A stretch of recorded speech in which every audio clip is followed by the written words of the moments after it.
The devils triangle या बरमुदा triangle west region of north Atlantic ocean में लाई करता है। ये फ्लोरिडा से लेकर प्यूर्टो रिको आइलैंड और बरमुदा तक एक ट्रायंगल बनाता है, इसीलिए इसे बरमुदा ट्रायंगल कहते हैं। इसका एक और नाम the lingo of the lost भी है। आज की वीडियो में हम बात करेंगे फ्लाइट 19 यूएस नेवी के 5 torpedo bomber aircraft USS cyclops 1918 में यूएसए का सबसे बड़ा और फास्टेस्ट शिप, एलन ऑस्टिन 1988 में जो एक बहुत बड़ा शिप था, कैसे अचानक से गायब हो गए थे। लास्ट में हम इनके पीछे के जुड़े कुछ साइंटिफिक रीजंस के बारे में भी बात करेंगे।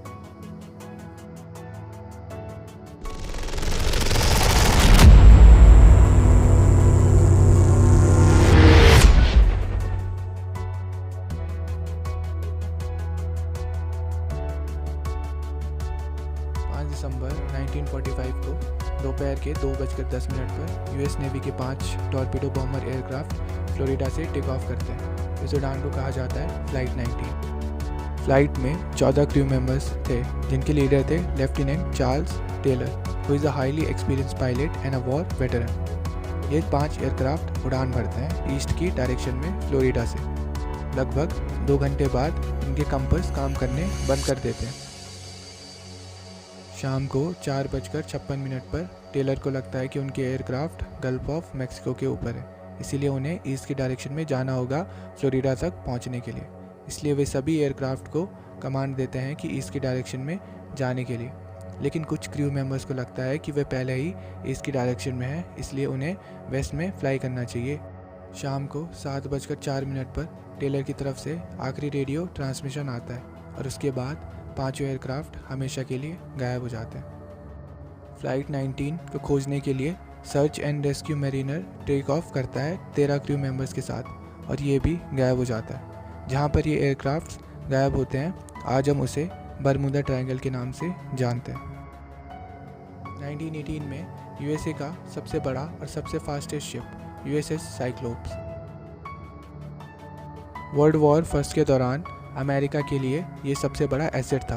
ये ट्रूप्स और कोल ट्रांसपोर्टेशन के लिए इस्तेमाल किया जाता था।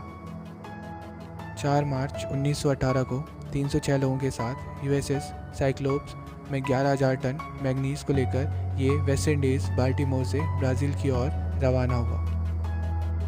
वेदर फेयर ऑल वेल ये लास्ट मैसेज था शिप की तरफ से, और उसके बाद ये जहाज़ गायब हो गया। One of the biggest ship of US navy, a ship this huge, how could it disappear suddenly?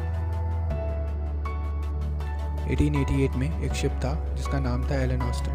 England से न्यूयॉर्क के लिए निकलता है। 3 दिन के बाद इसका जो कैप्टन था, कैप्टन ग्रिफिन, वो एक शॉर्टकट लेता है ताकि जल्दी पहुंचा जाए। ये शॉर्टकट बरमुदा ट्रायंगल के पास से गुजरता है। बरमुदा ट्रायंगल के एरिया आते ही कैप्टन ग्रिफिन को एक छोटी सी बोट दिखाई देती है जो इधर से उधर मूव कर रही होती है। कैप्टन ने कम्युनिकेट करने की कोशिश की, लेकिन कोई रिस्पांस नहीं आता। कैप्टन ने कुछ लोगों को चेक करने के लिए भेजा, लेकिन बोट बिल्कुल खाली थी। इसके बाद ये लोग बोट को न्यूयॉर्क लेकर जाते हैं। रास्ते में एक भारी तूफान आता है और बोट कुछ देर के लिए गायब हो जाती है। कुछ देर के बाद बोट दोबारा वापस आती है। उसमें बैठे लोग सब गायब हो जाते हैं। अर्थ के 2 पोल सिस्टम होते हैं, एक मैग्नेटिक पोल सिस्टम जो मैग्नेटिक कंपास दिखाता है, दूसरा ज्योग्राफिकल पोल सिस्टम जो अर्थ के एक्सिस ऑफ रोटेशन पर बेस्ड है। ज्योग्राफिकल नॉर्थ पोल को हम ट्रू नॉर्थ पोल भी कहते हैं, लेकिन अर्थ के ऊपर कुछ जगह ऐसी होती है जहाँ पर अगर आप कंपास से चेक करेंगे तो वो एक्चुअल नॉर्थ दिखाएगा। जिस जगह पर ये एक्चुअल नॉर्थ दिखाई देता है उसे हम एगोनोइक लाइंस कहते हैं। एगोनोइक लाइंस चेंज होती रहती हैं, लेकिन बरमुदा ट्रायंगल काफ़ी सालों से इनका सेंटर है, इसीलिए इस एरिया में कंपास दिक्कत करता है और गलत डायरेक्शन दिखाता है। बरमुदा ट्रायंगल के एरिया में मीथेन हाइड्रेट भी है। जब मीथेन वाटर से कंबाइन होते हैं तो वो पानी के बड़े बड़े बबल्स बनाता है, जिससे पानी की डेंसिटी कम हो जाती है, जिससे शिप सर्वाइव नहीं कर पाते और डूब जाते। बरमुदा ट्रायंगल में हरिकेन्स की वजह से भी एक्सीडेंट होते हैं। ऐसे और भी कई कारण हैं जिसकी वजह से बरमुदा ट्रायंगल में एक्सीडेंट्स होते हैं।